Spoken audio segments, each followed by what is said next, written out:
आंखें खुदा की सबसे बड़ी नेमत। अगर ये आंखें ना हो तो पूरी दुनिया बेजान लगती है। आंखों के बिना दुनिया पूरी तरह से बेरंग दिखती है। ज़्यादातर लोगों का यही मानना है, लेकिन कुछ ऐसे भी लोग हैं जिनकी सोच इसके ठीक विपरीत है। ऐसे ही विरले लोग हैं जो अपनी आंखों की रोशनी न होने की कमजोरी को अपनी ताकत बना डालते हैं। ऐसे ही शख्स हैं राजेश सिंह। राजेश भारत के सबसे पहले दृष्टिबाधित IAS अधिकारी हैं। अपनी दिव्यांगता को मात देकर IAS तक के उत्कृष्ट पद को हासिल करने वाले राजेश ने आज बोकारो के नए DC का पदभार संभाल लिया। वर्ष 2007 बैच के IAS अधिकारी राजेश की बतौर DC यह पहली पदस्थापना है। उन्होंने उनके पहले इस पद पर आसीन मुकेश कुमार से यह कार्यभार संभाला। इसके पहले राजेश झारखंड सरकार में उच्च तकनीकी शिक्षा एवं कौशल विकास विभाग के विशेष सचिव थे।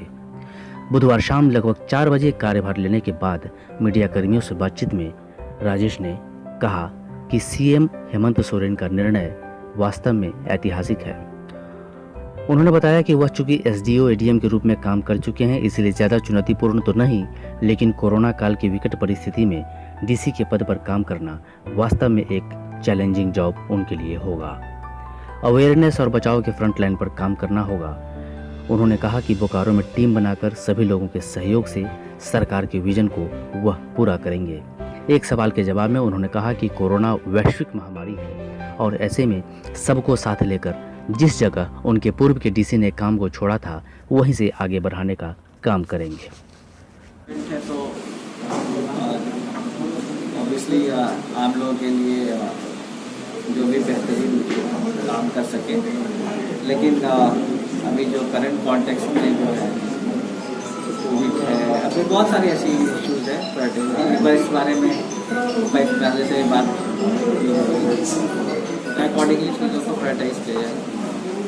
कोरोना एक बहुत बड़ी समस्या है, अभी पूरे विश्व की समस्या है। बोकारो भी उससे जूझ रहा है और बोकारो में हम लोगों ने काफी प्रयास भी किया, यहाँ पर प्रशासन ने अच्छा काम भी किया।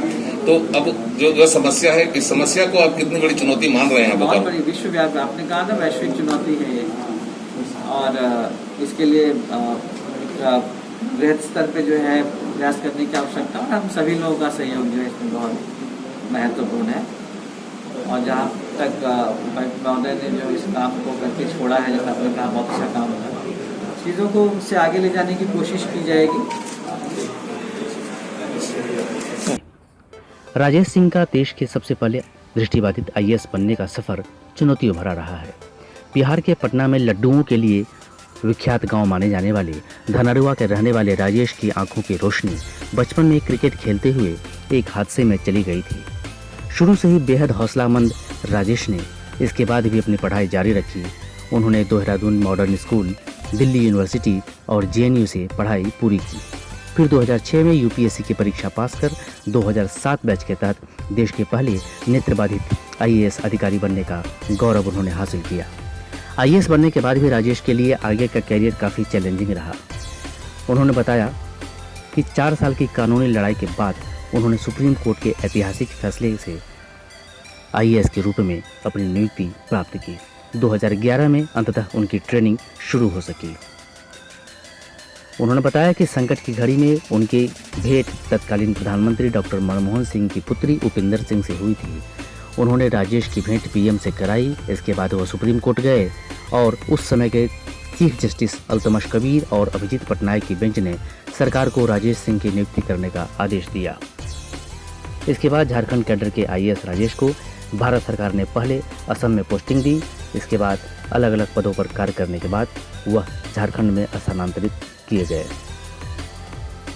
आपको बता दें कि उन्होंने अपनी संघर्ष गाथा को लेकर I putting the eyes in IAS नामक पुस्तक भी लिख डाली है, जिसका हिंदी अनुवाद दृष्टि नहीं दृष्टिकोण चाहिए है।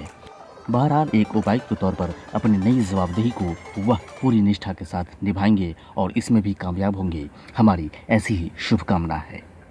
ताज़ा तरीन अपडेट्स के लिए हमारे इस चैनल को सब्सक्राइब करना न भूलें। धन्यवाद।